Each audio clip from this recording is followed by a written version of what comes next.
ঠাকুরগাঁও মা ও শিশু কল্যাণ কেন্দ্রে প্রায় ৪ মাস ধরে বন্ধ সিজারিয়ান কার্যক্রম। অ্যানেস্থেশিয়া বিশেষজ্ঞ চিকিৎসকের অভাবে স্বাভাবিক প্রসব সম্ভব না হওয়ায় অন্তঃসত্ত্বাদের পাঠানো হচ্ছে অন্য হাসপাতালে। এতে বাড়তি খরচ ও ভোগান্তিতে পড়ছে সাধারণ পরিবারগুলো। এমনকি চিকিৎসা সামগ্রীর সংকট এবং ২ বছর ধরে জ্বালানির বরাদ্দ না থাকায় অকেজো হয়ে পড়ে আছে কেন্দ্রের একমাত্র অ্যাম্বুলেন্স। সন্তান জন্মের অপেক্ষায় ছিলেন রেশমা আক্তার। গর্ভাবস্থার শুরু থেকেই নিয়মিত চিকিৎসা ও পরামর্শ নিয়েছেন ঠাকুরগাঁও মা ও শিশু কল্যাণ কেন্দ্র থেকে।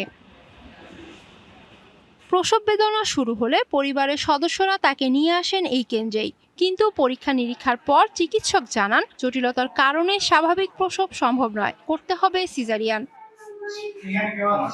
অথচ ৪ মাস ধরে এই কেন্দ্রে বন্ধ রয়েছে সিজারিয়ান কার্যক্রম, তাই তাকে রেফার করা হয় অন্য হাসপাতালে। কিন্তু নরমাল ডেলিভারি হবে না। বিষয়টি জানার পর কান্নায় ভেঙে পড়েন রেশমা। তার স্বামী একজন দোকানের কর্মচারী। সীমিত আয়ের সংসারে বাইরে গিয়ে সিজারের খরচ বহন করা তাদের জন্য প্রায় অসম্ভব। সরকারের কাছে দাবি জানাই, আমার মতো যাতে এরকম গর্ভবতী মা ঘুরে যাইতে না হয়, সিজারের ব্যবস্থা করা হয়, তাহলে ভালো হবে।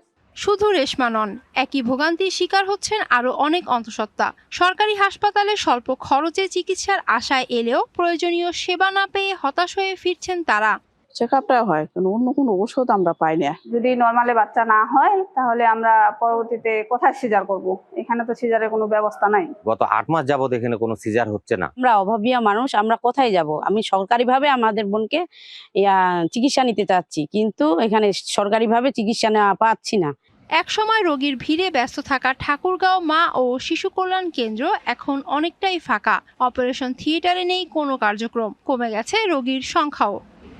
বাংলা কিউআর যেখানে নগদ পেমেন্ট সেখানে। সারা দেশে ১০ লাখেরও বেশি মার্চেন্টে নগদে পেমেন্ট করুন খুব সহজে। অ্যানেস্থেশিয়া বিশেষজ্ঞ চিকিৎসক অবসরে যাওয়ায় গত ফেব্রুয়ারি মাস থেকে সিজারিয়ান কার্যক্রম বন্ধ রয়েছে।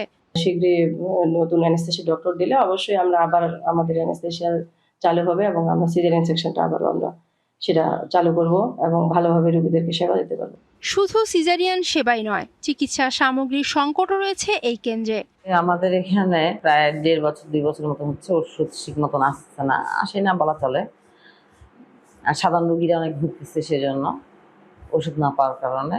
স্বল্প খরচে নিরাপদ মাতৃসেবা নিশ্চিত করার উদ্দেশ্যে প্রতিষ্ঠিত এই কেন্দ্রে গুরুত্বপূর্ণ সেবাগুলো বন্ধ থাকায় সবচেয়ে বেশি বিপাকে রয়েছে অল্প আয়ের পরিবারগুলো। DBC news desk.